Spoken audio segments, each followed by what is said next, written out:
Hey everybody, Dr. Guy White from the DissertationMentor.com, and I hope you're doing well. This is a long overdue presentation that many people have been asking me for via YouTube comments. I think so, or it was via email, I can't remember. But either way, people have been asking for this presentation. It's a quick presentation, but it's one that really has to be made. Can I fix dissertation chair drama?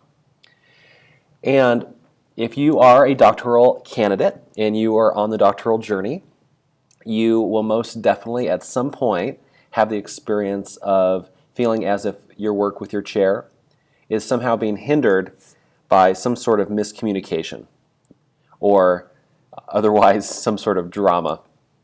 And this is a very normal part of the process. Clearly, you are engaged in one of the most difficult, time-consuming, potentially mind-altering experiences of your life. And so naturally, when you're working with another human being on that in such close quarters, and especially when the other human being becomes really, in a way, the person that says yes or no to continuing forward or to moving forward, making progress, it can get really difficult. And so that's why drama occurs, is because it's very difficult. This project is difficult. Communication can be difficult.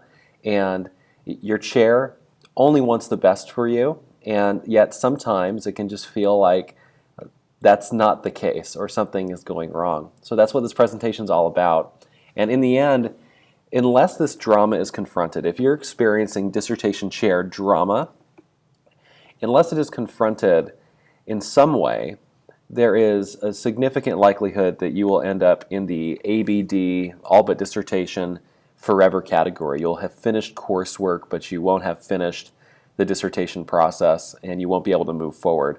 And so it's so vital that you address this with your chair as soon as possible. And I want to talk to you about how to do that in a way that is not going to get you, at least hopefully, if you execute this well, there shouldn't be an issue here. So pay attention to these steps and care, and going through these steps with the utmost care is, I think, the biggest thing. So let's jump into the steps, and you'll see what I mean. So for those of you that don't know me, my dissertation chair made the biggest difference for me. I was so fortunate to have a chair that truly just supported me along every step, and she met me exactly how I needed to be met as a doctoral learner. And for me, what that meant was that she largely left me alone, that she let me do my work, and that really the only time we communicated was when I had some questions. But on the flip side of that, I think the other side of that, of her leaving me alone, is that when we did come together, she was absolutely direct and honest about where I was, and there was no sugarcoating it. And I so much needed that and appreciated that. And so as I go into this conversation, I'm channeling a little bit of that feeling I had as a doctoral candidate myself, going through this process and thinking, what did I experience? Simultaneously, as I'm going through this, I'm also channeling all the candidates that I've worked with through the DissertationMentor.com, and just thinking about what challenges arise between the chair and candidate relationship, and what creates the possibility for progress to move forward. Because in the end, that's all that you want, is just to move forward, right? So that's what this whole thing in this presentation is about. So let's jump in. What I want to say from the get-go is you have to own this process. You personally have to be the person that's going to be stepping up and creating the peace between you and your chair. Now, this of course leaves out if there's any strangeness going on. I mean, things that are potentially illegal that are occurring. So naturally, if there's something going on with your chair that is unethical, that is perhaps illegal, then I would strongly consider seeking advice from someone that's qualified to give you that sort of advice. Which is a weird thing for me to say, but you never know. And so let's say that's out. Let's say that there's something that's not really unethical or illegal happening, but in fact there's just something that's like a miscommunication that's occurring, and it's really just, it's preventing you from making the progress that you need, and it's potentially creating negative emotions and this cloud of emotion around your work. which truly just slows everything down or creates really just a different way of working on your dissertation because things don't feel right. But in any case, if in this case where things aren't feeling right and there's a miscommunication occurring, it truly is up to you to own this process and to walk the steps with the chair that are required to fix this. You can't expect just the chair to take ownership of this and change his or her ways that she or he has had for decades. Instead, it's up to you to create a management system, a way of managing this miscommunication and somehow bringing you and your chair to an agreement. And the first step of that, besides owning it yourself and saying this is my process, is to name the issues, to actually be able to say what are the specific things that are going on. Now when you're doing this, these are not emotional feelings. Oh, I feel judged. Oh, he's angry at me. Oh, she's not responding to me. And these are sort of feeling sort of words, which are different than saying, she hasn't returned my email in 4 weeks. He is providing me so much feedback on my dissertation that I feel like he wants to write it himself. And he gave me 400 comments, and most of them, in my opinion, didn't make sense. So you notice how factual that is. Not really, it doesn't really smack of many feelings. Feelings might be part of it for you, but really in the end, there's the key information there is the facts that are behind it. Every time I submit a draft to him, he contradicts himself. He said to do one thing, and here I have that feedback, and then you look at the feedback from this latest draft, and he completely contradicted himself. These are some very direct things that happen in the dissertation process with chairs, and we need to name those specifically and make a list. Actually make a list of what your grievances are in terms of the issues, the factual things that are occurring, and at the same time, write down the things that perhaps you are doing as well, where possible. Is perhaps there's a piece of that you are contributing. And so quite similarly on that note is after you've made that list, and really do make a list, is decide which of those issues or parts of those issues can I own personally. Are these things that I need to get over or I need to work with myself? Because this is my dissertation process after all. And which of these are mine to work with? Then you can start naming the ones that clearly the chair needs to work on, or perhaps a committee member needs to work on, because something is not working well. And it is up to you for each of those to start writing down some potential solutions. And we'll talk about solutions in a moment, but just to say, you, as much as possible, should be owning the miscommunication, and because that's the dynamic of the chair and the candidate relationship, is that while you guys are working together, you are definitely in more of a subordinate position to the chair, and they are on the faculty. So it is your responsibility as much as possible to take ownership of the miscommunication. But there is a way in which you need to state in your list here that there are some issues that are not yours, that potentially they need to meet you on, and the only way to do that is to come to some sort of agreement with them about what the next step is. And the key to that then is making a list of changes that you propose. And there's nothing more strange and I would say bad, wrong, than contacting a chair with a grievance without a proposed solution.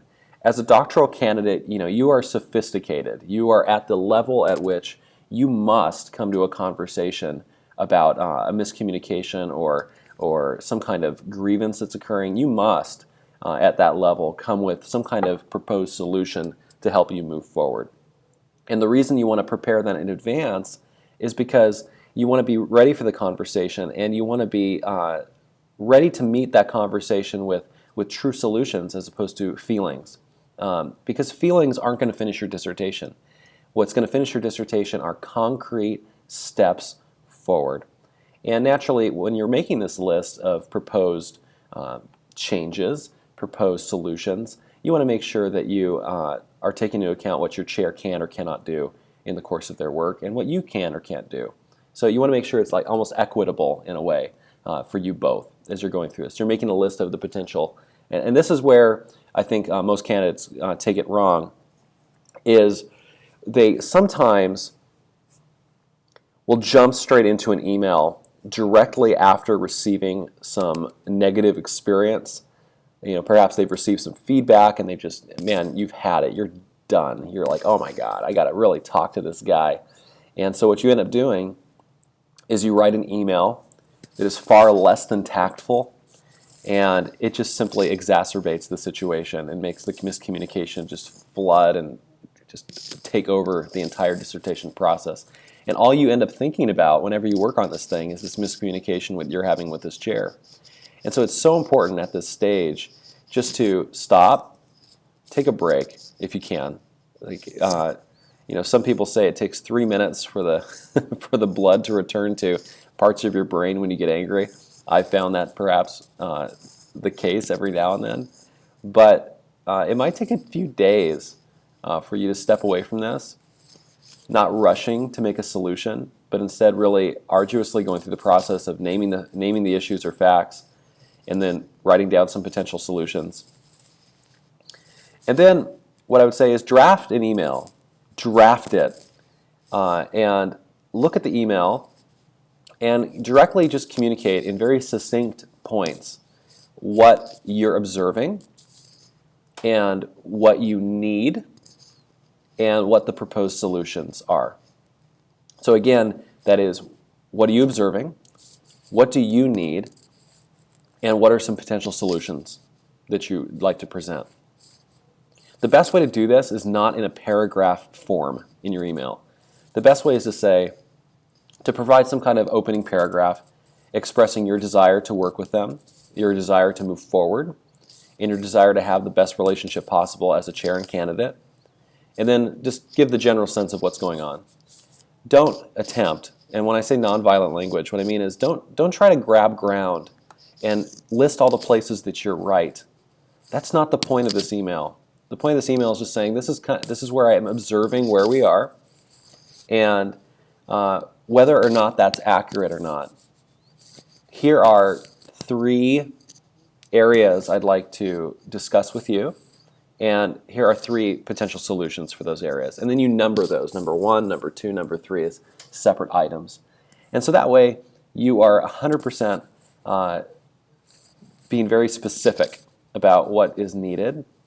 And then you sit on that draft for about a day, if you can. And if you can, have someone look at it. Someone that's not connected to the situation, someone that is unbiased, and can name specifically where perhaps violent language or language that tries to grab ground and make you seem like the good guy, and them the bad guy, or things like this appear and these do appear in emails. And then stop. Don't send the email. At that point, email the chair on another email or call them directly and say, hey, can we speak at this time at this place? And if they can speak right then, great. As long as they're in a place where they can take this conversation, just open back up your email with the items and say, I just want to talk to you about these issues that I'm noticing, and it's slowing me down. And you can name an emotion that you're feeling, and then say, these are the specific items that I would like us to address, and keyword being us, and these are the solutions that I propose, and see if there's an agreement that's reached, and take some notes. And at the end of that, what you do is, after you and your chair have had a very careful conversation, and I think the care has to be placed on you. You have to be very careful in that conversation to stick as much as possible to that unbiased script that you wrote via email. You edit the email appropriately, depending on what solutions were finally arrived at, and then you send that email saying, thank you for this conversation that we've had, and as I mentioned to you in the call, this is what I've been experiencing, and here are the 3 issues that we named, and these are the 3 solutions that we decided upon together. And then take ownership at the end of the email and say, given this, I will be in contact with you, and tell them when the next point of contact is. So that way you know where the relationship is going from here, so that way there's a clear understanding of what's next. It's your progress to monitor. It's your progress. It's your responsibility to monitor the progress of of this agreement and to make sure that the chair is fulfilling it. And the reason for that is that this is your dissertation process. And even the drama then of that process becomes your drama. It's yours to own. Clearly, if the chair is doing something crazy, that's not all you. But in the end, if you want to make the progress, you're going to have to take as much ownership of these issues as you possibly can, so that way you can make the progress that you're seeking. So I wanted to say in general that I feel for you. I feel for the situation you're going through if you're experiencing this with your chair. If you're not experiencing this with your chair, thank goodness. Keep the communication going well and clear. But if you are experiencing this, I just know that there's this feeling of being shut down, and there's some significant doubts that can arise of, am I going to finish this process? And so my hope for you is that you're able to make the progress that you seek and be in communication with your chair in the way that needs to be communicated. Take breaks in between being angry and contacting them, so that way you can make the best road forward possible for you. I want to thank you for watching this video. I am Dr. Guy from the DissertationMentor.com. If you think I should be doing something better or something different, or you'd like something in these videos, reply to my email or leave a comment below or something like that. And oh God, subscribe, please. I would greatly appreciate that. Subscribe. Take care. Bye.